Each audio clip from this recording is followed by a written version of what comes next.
इलाकों में समाज का एक बड़ा तबका आज भी सरकारी फलाही स्कीमों और मुफ्त वोकेशनल ट्रेनिंग कोर्स का फायदा हासिल करने से महरूम है।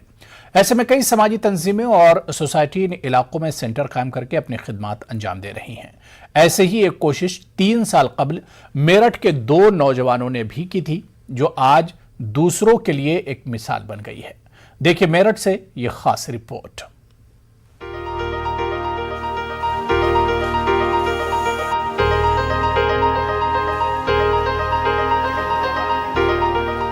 मेरठ शहर के पिछड़े इलाकों के बच्चों के लिए सरकारी वोकेशनल ट्रेनिंग कोर्स के लिए सहूलियात के फुकदान और इसकी ज़रूरत को महसूस करते हुए मेरठ के अली फैज और अदीबा ने खास तौर पर लड़कियों के लिए एक ऐसा ट्रेनिंग सेंटर कायम करने का इरादा किया, जहां कंप्यूटर की तालीम के साथ लड़कियों को सिलाई और ब्यूटिशियन का कोर्स बहुत ही मामूली फीस पर करने की सहूलियात फराहम हो। अपने साथ दूसरे अफराद को जोड़कर सोसाइटी के जरिए सेंटर तो कायम कर दिया गया, लेकिन सिलाई और ब्यूटिशियन जैसे पेशेवराना कोर्स में लड़कियों को दाखिला दिलाने के लिए उनके वालिदैन को राजी करना एक बड़ा चैलेंज था।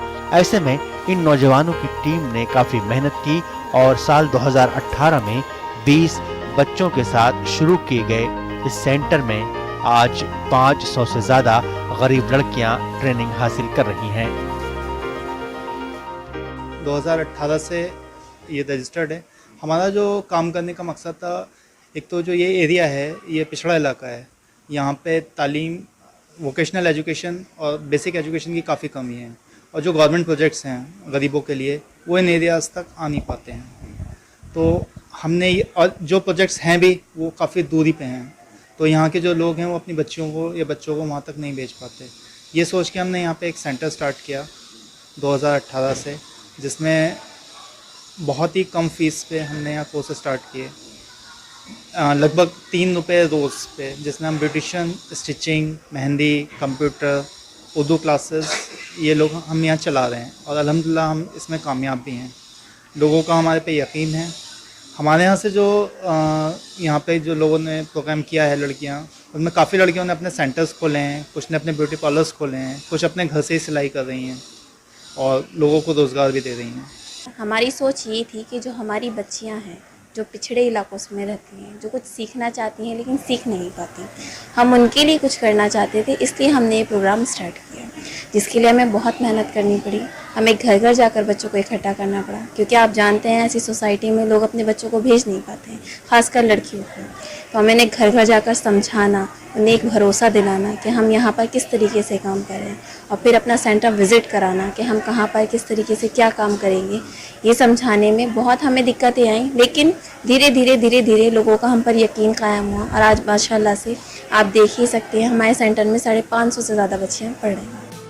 बहुत कम मेंटेनेंस फीस में इस तरह के पेशेवराना कोर्स करने की सहूलियात अपने इलाके में ही हासिल होने के बाद धीरे धीरे दाखिला लेने वाली बच्चियों की तादाद बढ़ती चली गई। आज मुख्तलिफ बैचों में ये बच्चियां वोकेशनल ट्रेनिंग हासिल कर रही हैं, और इनमें कई लड़कियों ने कोर्स मुकम्मल करने और सर्टिफिकेट हासिल करने के बाद अपने इलाकों में ट्रेनिंग सेंटर और ब्यूटी पार्लर खोलकर दूसरों को तरबियत देने का सिलसिला भी शुरू किया है। मैं 2 महीने से यहाँ पर आ रही हूँ और मैं यहाँ पर सिलाई सीखती हूँ। यहाँ बहुत ज़्यादा सहूलियत है, मशीन ऐसे मिल जाती है, बस हमें कपड़ा लाना पड़ता है। 3 रुपये रोज़ हम यहाँ पर सिलाई सीखते हैं, क्योंकि और जो सेंटर है यहाँ पर वो बहुत ज़्यादा महंगी फ़ीस लेते हैं, इसलिए हम जा नहीं पाते, और वो दूर भी हैं, इसलिए हमारे घर वाले हमें यहीं पर ही भेजना सही समझते हैं।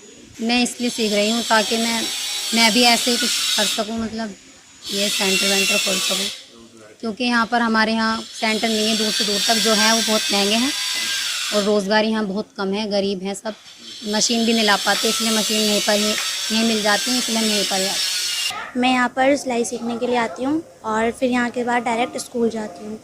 मैं सिलाई इसलिए सीखना चाहती हूँ ताकि फिर मुझे अपने लिए सीखती हूँ मैं, ताकि फ्यूचर में कोई प्रॉब्लम ना हो अपने लिए, मैं सिलाई के लिए। फिर यहाँ से डायरेक्ट मैं स्कूल भी जाती हूँ 12 o'clock, और यहाँ पे कहीं और सेंटर बहुत ज़्यादा महंगे हैं, यहाँ पे 100 रुपीज़ मंथ पर ईज़िली सीख लेते हैं, और सारे सामान यहीं पर रहता है, मशीन वगैरह भी घर से लाने की ज़रूरत नहीं पड़ती, और जगह है मशीन लेकर जानी पड़ती है, यहाँ पर मशीन सेंटर में ही मिलती है। तो हमें कुछ सामान भी नहीं लाना पड़ता है, सारा सामान यहीं पे होता है। बहुत फैसिलिटीज़ हैं यहाँ पर। मैं ब्यूटिशियन टीचर हूँ, मैंने यहीं से सिखाया है कोर्स। बाहर बहुत महंगा सिखाते हैं बट यहाँ पर बहुत ही कम में बहुत अच्छा सिखाया जा रहा है और मैंने भी यहीं से सिखाया और आज यहीं सिखा रही हूँ। माशाल्लाह बहुत प्यारा सिखाया जाता है यहाँ पर काम और इन सब बच्चों को सिखा रही हूँ, ये यहीं की बदौलत है। मैं ऐसा ही करना चाहती हूँ, जो बच्चे नहीं कर पाते, इतना अफोर्ड नहीं है उनका, इतना नहीं है कि वो कर पाएँ इतना महंगे में, तो उन्हें मैं सस्ते में अच्छे से अच्छा सिखाना चाहती हूँ। तो मैं ऐसे ही किसी इलाके में अपना पार्लर खोलकर कम पैसों में अच्छा काम करना चाहती हूँ। पिछड़े इलाकों में प्रोफेशनल ट्रेनिंग कोर्स के मराकज़ कायम करने की ज़रूरत को महसूस करते हुए मामूली मेंटेनेंस फीस में इन नौजवानों ने सेंटर की शुरुआत तो की है, लेकिन बच्चों की बढ़ती तादाद और सहूलियात के मुताबिक अब मज़ीद मराकज़ कायम करने की ज़रूरत को देखते हुए फ़ंड की ज़रूरत भी महसूस की जा रही है। ऐसे में ये अफराद समाज और मिल्लत के साहिब हैसियत अफराद से आगे आकर मदद करने की अपील कर रहे हैं। मेरठ से न्यूज़ 18 उर्दू के लिए तंजीर अंसार की रिपोर्ट।